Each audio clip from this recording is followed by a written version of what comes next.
Fourth and Goal, episode number 7 with your host, Joey Lafko.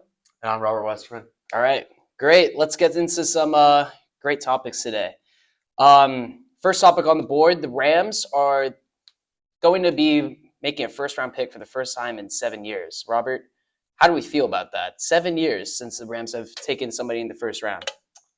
I think it's interesting because I was actually, when I was preparing for this episode, I started thinking about how the NBA, you know how in the NBA, the worst 14 teams that don't make the playoffs get put into a lottery for the number 1 overall pick. Right. And I was just thinking about that because, like, I remember a few years ago, the Pelicans were like the 14th. They were not the worst team. They're like the 14th worst team, but they got the number 1 pick. Remember? Right. And I think they took Zion Williamson with that, which I think is very interesting because, and obviously the NBA and the NFL are very different. Right.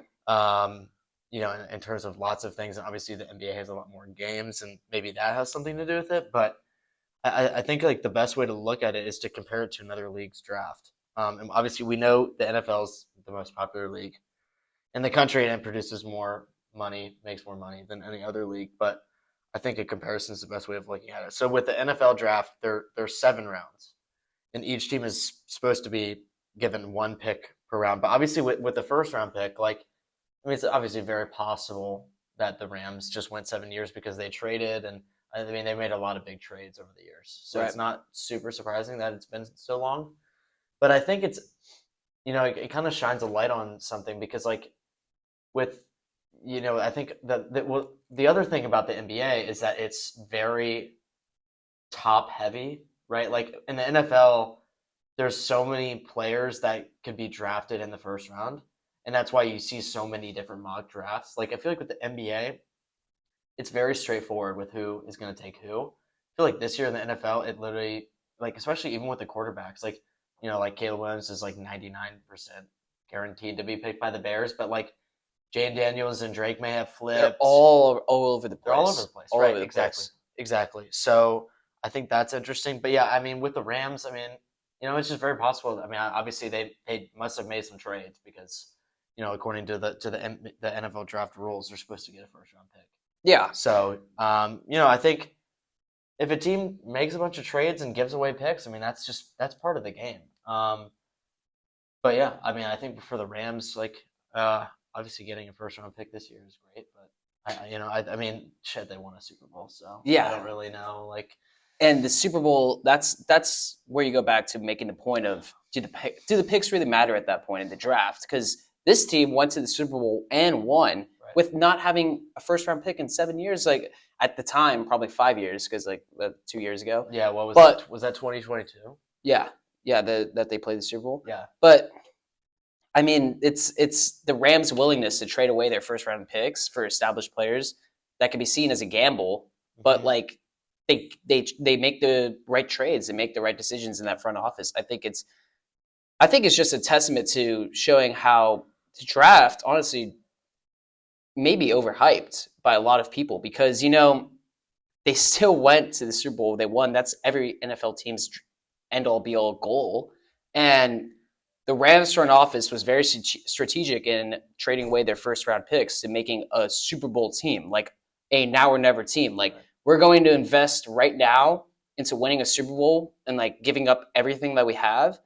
And if it works, we win the Super Bowl. If it doesn't, then like it's a gamble, but it's a strategic gamble. It's a thing that you take a risk with. Right. Well, that's what these teams do. Yeah. Because what the Rams front office saw was a slow buildup of fundamental players, and then eventually they got to the point where they're like, okay, this is our 2 to 3 year window where we actually have a legitimate chance of keeping enough of these guys together for a number of years to the point where they could actually have a chance of winning the Super Bowl. So that's why they haven't had a pick in 7 years, because they traded away so many because they knew, right? They knew that this was going to be their window.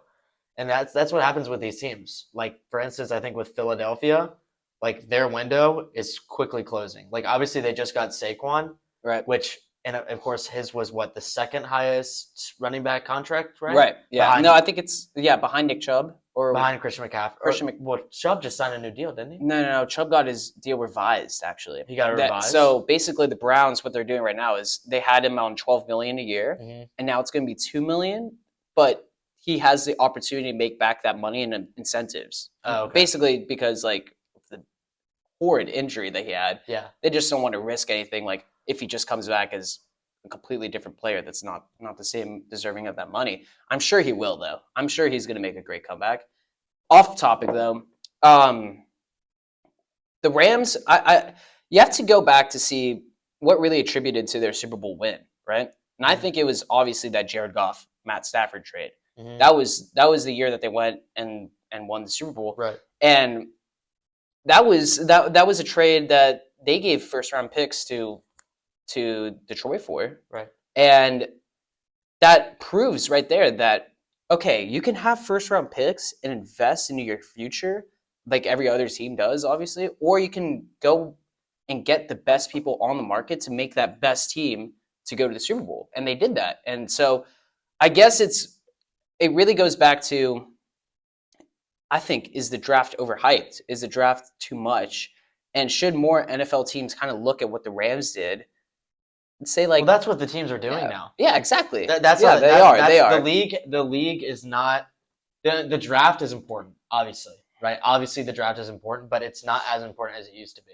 Yeah. Because what we've like you're saying, right? The Rams, they went all in on all these free agents and gave up their draft picks because they were like, we want it now, right? And so obviously when you want it, like I said, when a team is coming up on their 2 to 3 window, and I think the Eagles is a great example because they just got Saquon. Yeah. They're making a lot of moves in free agency.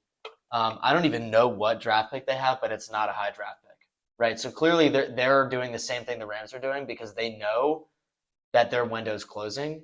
I think their window's closed, to be honest, the Eagles. Even after picking up Saquon? The way that they ended their season last season, losing to the Bucs, it's very clear that the Eagles' problems go way further than just talent or just a roster. Is it coaches? It's an internal problem in that locker room. We've seen reports of Nick Sirianni with the team having bad relations towards the end. And that was very evident in how they played, and the player interviews. I can't remember what player specific. I think it was in.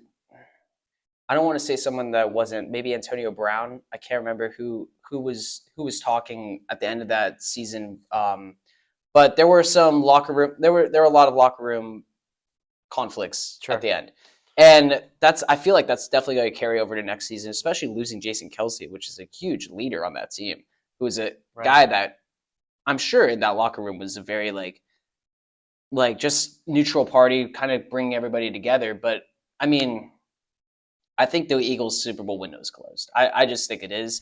One team that I think is their window is closing is the Browns. I mean, I know we talk about it a lot, but what window, dude? Dude, there's a huge window, bro. If last year they didn't have 40% of their team on injured reserve, I think they could have won the Super Bowl because that team roster-wise just. You really think they could have beaten the Chiefs? 100%. I don't think anybody was. Dude, in 2020, I don't think that anybody was going to beat the Chiefs this year. I think. Okay, you think that the Browns fully healthy would not have been able to beat the Chiefs, which were on a bad year, with Joe Flacco at quarterback. No, not Joe Flacco quarterback. With a completely healthy team, the Browns completely healthy. Yes. Well, I mean, yeah, that's what I'm saying. That's the 40% of their team was on injured reserve at the time that they played in the playoffs. 40% is a lot, and that just shows how much of the depth that they have. But I mean, the Browns they went all in with Deshaun Watson. They went all in with these receivers, Amari Cooper. Now they have Jerry Jeudy. They have a really good team. They number one defense. I think they're going to run it back with Jim Schwartz and a lot of those key free agents. But that window, I'd say, is closed after next year if they can't get it, because Darius Smith is going to be off contract.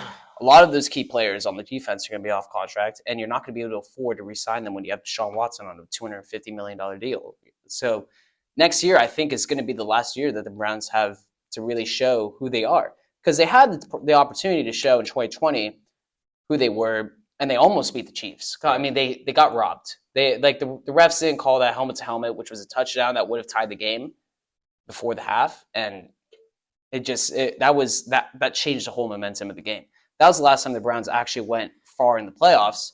This time, the last year that we saw them, they went to the first round and they did get blown out by the Texans, but they had the fourth string quarterback who was a 38-year-old, and he played very good up until that time. Point being, I think going back to the Rams and just teams in general, I think a lot of teams need to start replicating what the Rams did, kind of with that F them. I don't even think you have mentality. to even say that because teams are doing that now. Yeah, they are. They are. That's just how it is. Right. And what you see with a lot of franchises, although I mean a few are just stuck at the bottom, like the Commanders and the Panthers, like those teams, they're just stuck down there. But a lot of the time, you'll get a team like take the Titans for example, right? They didn't have a very good season last year, but Will Levis showed good signs, and they've made a lot of big moves. Right. Like they've kind of been under the radar, I feel like. And giving up Derrick Henry, I mean, they have DeAndre Hopkins too, which I feel like everyone has forgotten about at this point. Everybody's forgotten about him. Yeah. Everybody's forgotten about him, and they also Treylon Burks is good too. Yeah. And obviously they gave traded Derrick Henry to Baltimore, and he's been with them, since his career began. So I think that's another team. But yeah, I think with the league these days, it really is. It's this 2 to 3 year gap, right? And like, you can only have enough money to hold on to so many players, right? Because eventually players are going to want bigger contracts if they're playing well, or eventually they'll just move on to another team. Or those rookies that you draft with those first rounds, their rookie contracts will be up. Right, just like Brock. Right. Like Brock Purdy. I mean, they have a really good deal with him right now. Like they have him on $1 million a year. I'm pretty sure it's something like almost nothing. Something ridiculous. Yeah. But going back to your comparison with the leagues, how you said how the NBA can guarantee a first round pick to a team. Do you think the NFL should do that with their teams? It's a good question.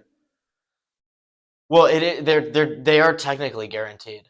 They are technically. Yeah, they are. They are. But I'm talking about guaranteed, like no matter what, even if you trade. Well, I don't think so. Yeah, right? Definitely not. Because, I mean, most of the time, I feel like if there's a team that doesn't have a first round pick, they're going to have, the 33rd or the 34th or the 35th or something like that. And if they don't have a first round pick, or even if they don't have a second round pick, which I don't know the statistics on that and how often that happens, I don't think it's very often. Yeah. I think most, probably I feel like that's impossible. by pick 40 have probably picked somebody. But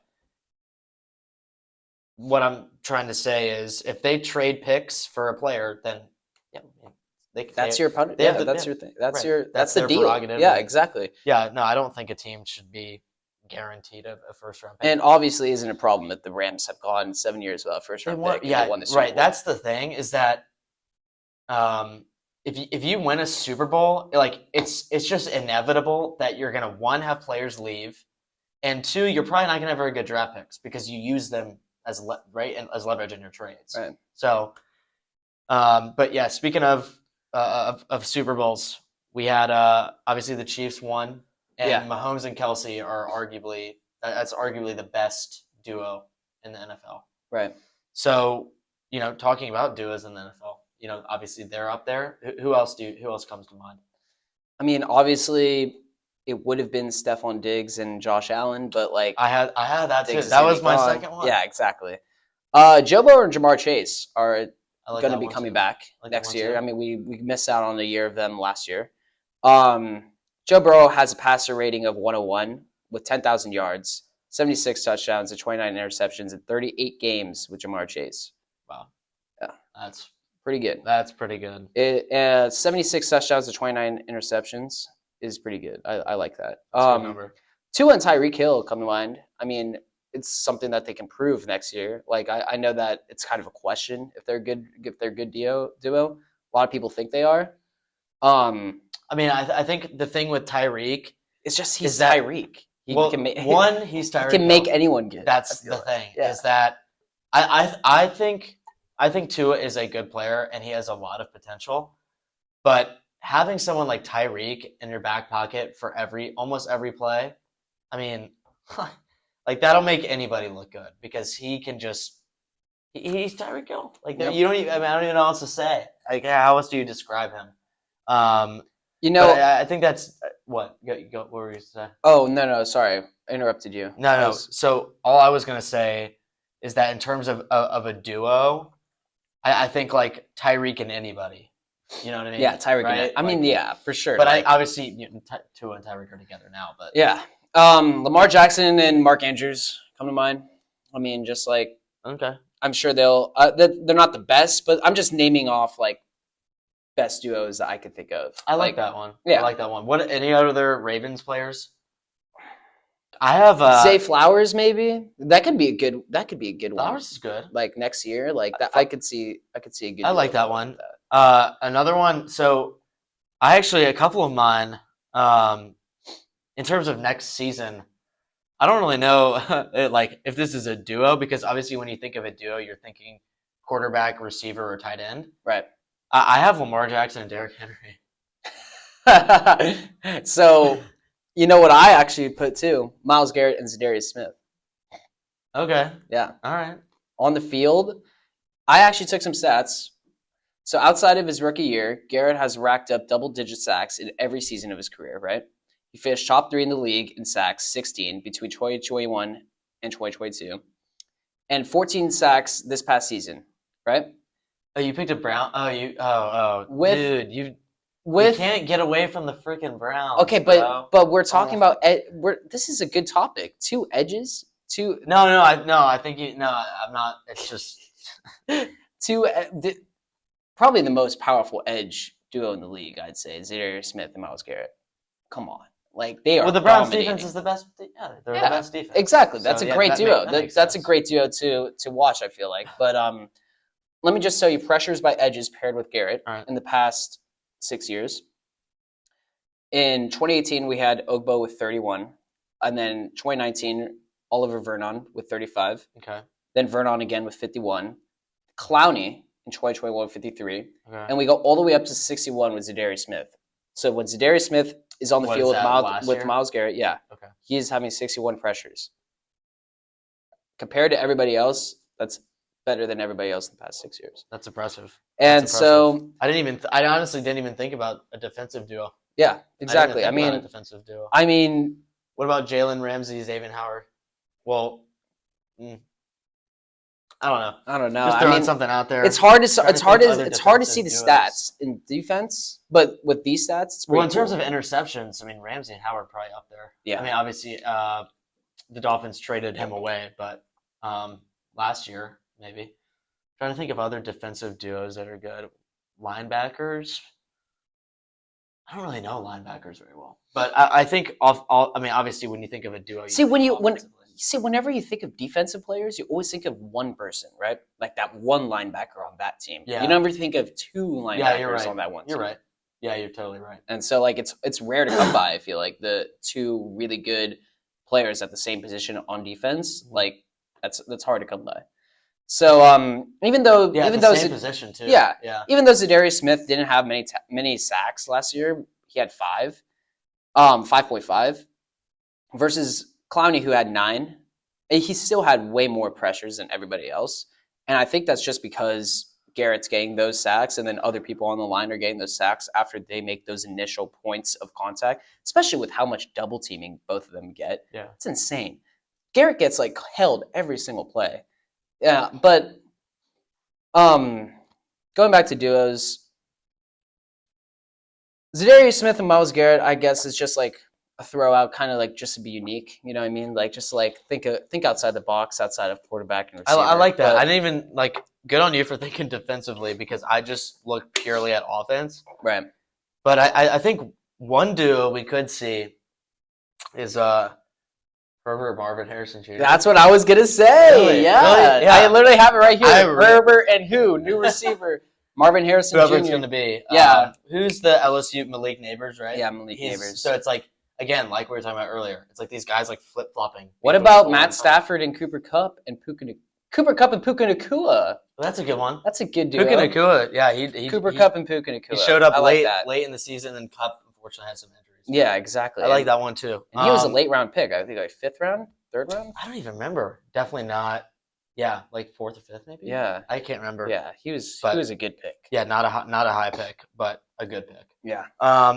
So we've been talking about duos, but obviously there's a lot more to a football team than just 2 players. Mm-hmm. So for you, this is kind of, it's a question that you could spend a lot of time looking at, and it's not like a super deep question, but like the most underrated aspect of a football team, and you're talking special teams, front office, fans, stadium, all that sort of stuff. And there's a ton that goes into a team. I mean, social media presence is becoming huge, right? Oh, yeah. For bringing fans out, 100%. Community events, marketing for players, promoting them well. Like those things, like all of those things are super important. Merchandise. Oh, it's huge. Merchandise. Merch is huge. I mean, jerseys are so expensive. Yeah. So for you, what's your most underrated aspect for a football team? Kind of again a little bit of outside the box take, I guess, but like stadium and location, I feel like is the most underrated because you can go to special teams, any part of the offense, like an underrated part of the offense or underrated parts of the defense, and look at those, but no one ever really looks at like a stadium and the location as an aspect of a football team because it's just a stadium, but a lot of people forget that these football teams kind of sponsor those stadiums and build them, just like the Rams did with SoFi. Mm-hmm. But obviously, you have home field advantage, fan influence, the economic and cultural impact that it has on the city, brand and identity, just like ways that your brand is shown with the team. So like First Energy Stadium, SoFi Stadium, those brands with the team, just like how good those brands reflect the stadium. And then recruitment of talent. If you have a really good stadium, you'll have players that want to go there. If you have a really good building, you think rookies care a lot about that stuff? I mean, we saw the grading of the NFL buildings and locker rooms and like just like buildings of the teams. And you saw how that kind of mattered to a lot of players. Well, I think in college it matters a ton. At college it matters a ton. I think college, like, that's the deciding factor. Because, like, and I'm only going to say UVA just because I'm familiar with UVA. Yeah. But if you take a program like UVA, mm-hmm. Okay, let's just, you have a 4-star talent. He's from Virginia, but he has an offer from Bama, who has obviously incredible facilities, an insane fan base. When Nick Saban's not there anymore, but like obviously when he was there, like that was a big deal too. Yeah. And then you take a program like UVA that's still really kind of building up their program. Yeah, they definitely fell behind because obviously with them, basketball is their strong suit. But anyway, that's just for example. But mm-hmm. Right, like if you take that 4-star, like where is he going to go at the end of the day? Bama. It's like obvious, right? Even if he's from Virginia, his family's there, like the opportunities for him at Bama are just better. Yeah. So it doesn't matter if Virginia is in his home state. He's going to go to Bama because of those facilities. And like that's why we see so much investment from athletic departments in renovating and building new facilities. I mean, I feel like every day, like I'll go on Twitter and look at Sports Business Journal, and it's like, actually, I think today, because I don't know if you heard about this, but the Coyotes from Arizona are going to Salt Lake City. Uh-huh. They're relocating while they build a new arena for them. Oh, really? It's like a $3 billion, like it's crazy. Like, and then like even looking at Hollywood Park where SoFi is, like they're building the Intuit Dome there. Yeah. And they've got like that Cosm, like sphere TV thing. I don't know what that is, but like all of the, like there's just so much investment. Right. And all of these. And the Browns are planning on making a new stadium too right now. They're they have 2 options of either renovating their stadium right now on Lake Erie. I mean, Nashville or Tennessee is the same thing. They're exactly. building a stadium. Hey, everybody is. And so that's why I went back to that's a very important part of the decision when players go. Especially, I know you're talking about college, and that does probably matter more because you're in college. Like you're younger in your career. You're not making money yet. But NIL. Yeah, I mean now with NIL. Those guys are making some money. Dude. Yeah. Kind of crazy how Caitlin Clark made more money in college than WNBA, but like. Well, she signed like a $20 million deal or $10 million deal with Nike or something. There you go. Yeah. So the contract, like obviously the contract, you can be like, that's ridiculous, which it is honestly pretty insane. But like Yeah, the 10 million contract, I think makes people feel a little bit better. yeah, 100%. But anyways, I think it matters a lot with NFL teams just because it as a player and a person, it's still a person at the end of the day, not just a player. So like the person is going to want to, they're going to have to invest however many years of their life at that new place. When you have let's say a first round pick, right? And let's say the Rams and the Browns have 1 and 2, right? Rams have SoFi Stadium in LA. Browns have La Brea in outside of Cleveland, like bumfuck nowhere, but like, but I think that's a big factor in when players are considering where they're going to go because at the end of the day they're going to have to spend some time in that city wherever they go, especially in the facility. That's their work every day. That's like where they're going to go to work. They hate going to work or like they hate going to their facility. Like it's just bad, and that's not going to be good for them. And I'm sure it's in their decision. Well, I think in the NFL it's a much more equal playing field compared to college, right? Because with college, you definitely see a hierarchy, right? I mean, especially in college, you can choose where you go. In the NFL, it's not really much of a choice. Well, I mean, obviously, if you're a highly recruited player, you're gonna have. I'm saying when you're a first round pick in the NFL versus like a 5-star recruit, right? But it's up to the teams. Yeah, it's like it's not like you as a recruit in college have more to decide where you're going to go versus a first round pick in the NFL. It's just true. No, I think that's right. But okay, well, I want to ask you off that. So take a place like Green Bay. Yeah. Right. Green Bay is in the middle of nowhere. Mm-hmm. Like what about Green Bay? I mean, obviously they have a great fan base and a great stadium. Well, that's what I'm saying. Like it's. But like Green Bay's not a city. Yeah. Like there's probably nothing there except for the stadium. That's what I'm saying. So that's why it's like I still think that's an important factor in when players are choosing where they want to go. At the end of the day, it's the NFL. And I think when you're a college player, you have way more of an influence on where you're going to go versus the NFL, because in the NFL, you're in that esteemed position to even be picked. You're like supposed to be so humbled that you're like, okay, I'll go anywhere that I can be picked, right? Like imagine if Caleb Williams said, I don't want to be picked to the Bears. Remember when that was going around? Like everyone was outraged. Like, oh my God, you're going to be a first round pick. You don't want to go to the place that has the first round pick. So like, I think it's an important aspect of where a player goes, like where the location of the stadium is, where the location of the building is, and also just like how good they are, like the quality of the building, the quality of the stadium. But yeah, I think that's the most underrated part of a football team: stadium location, where they are. It's definitely the most, like I think the least thought about aspect of a team when you're thinking of it as a fan, because or as a fan looking at a player. Like I don't, like when you're looking at a player going to a team, you never really think of, oh, they're going to go to this facility at this city and spend X amount of time in this city and like have to be there all the time. I never think of that. Like if the experience that Caleb Williams is going to have going to Chicago, for example, and spending time there forever, we're never going to think about that. We're just not. Like that's that's why I think it's the most underrated part of a team. Where it is, the stadium quality, location of the building, quality of the building. I think that's just the most underrated part. Most least thought about part too, I think. Just as fans. I don't know. I feel like honestly that kind of I mean, like we were talking about, a lot of these cities are putting a lot of money and investing, and you see a lot of outside investors coming in to fund these stadium projects because they know how important it is. And also how important it is to the city that it's in. Just like it's huge. Yeah, exactly. Yeah, I mean there's a reason. Economic impact. Right. There's a reason they're building a new stadium. It's because like everybody wants everything to be new. Right. So anyway, mine is a little different. I think that I really like that one. I really like that one, honestly. But I'm going to focus more on the game itself, and I'm going to say special teams.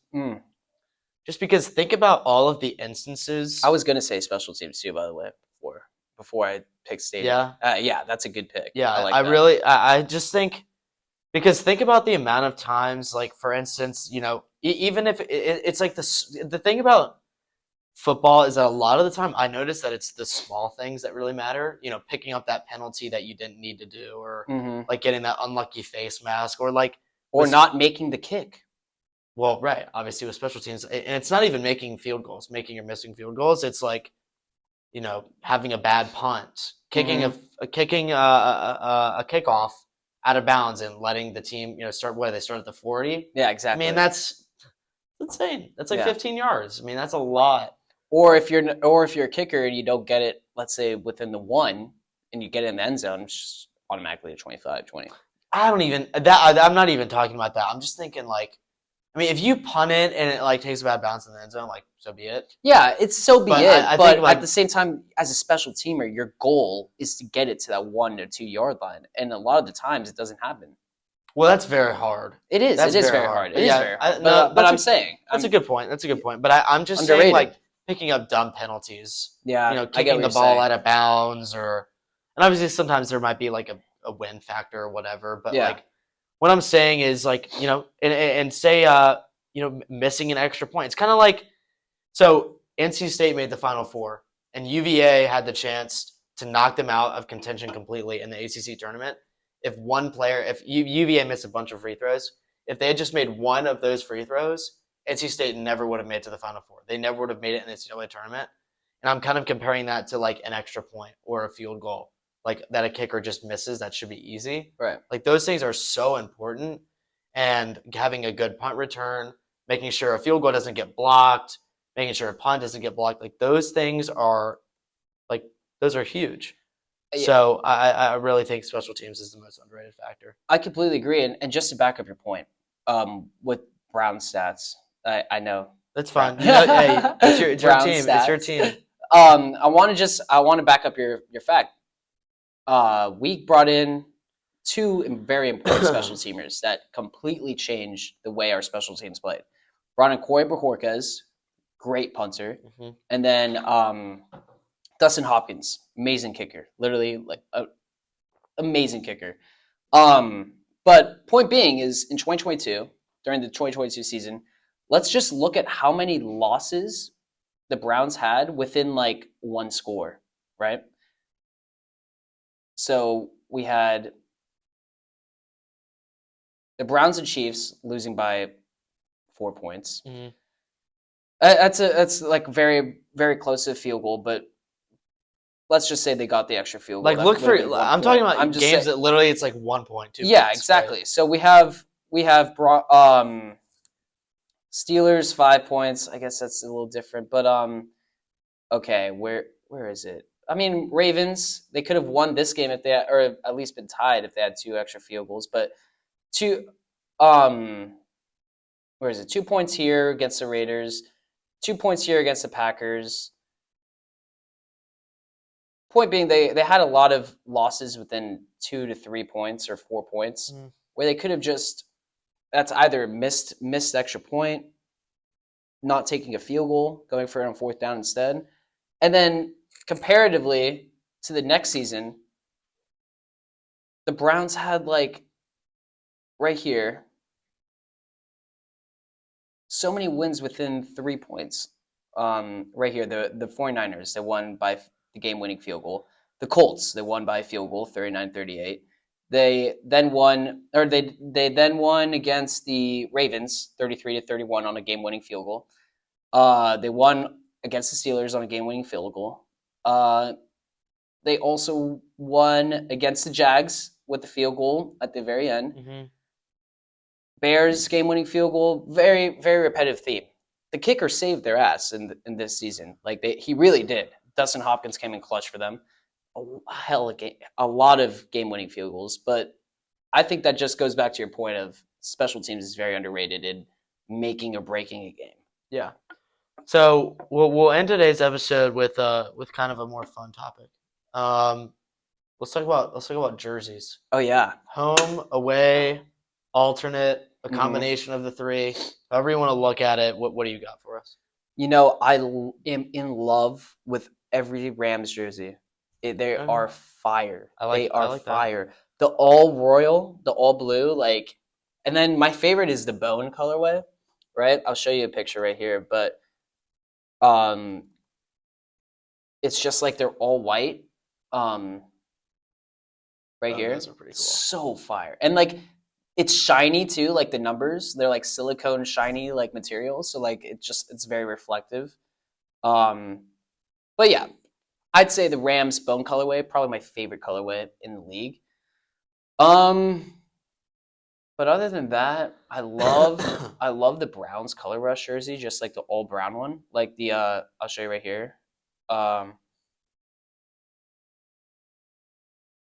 um, Oh, oh, these are fire. Just the all white ones, those are pretty cool. all white with the white helmet. That was really good. I love that.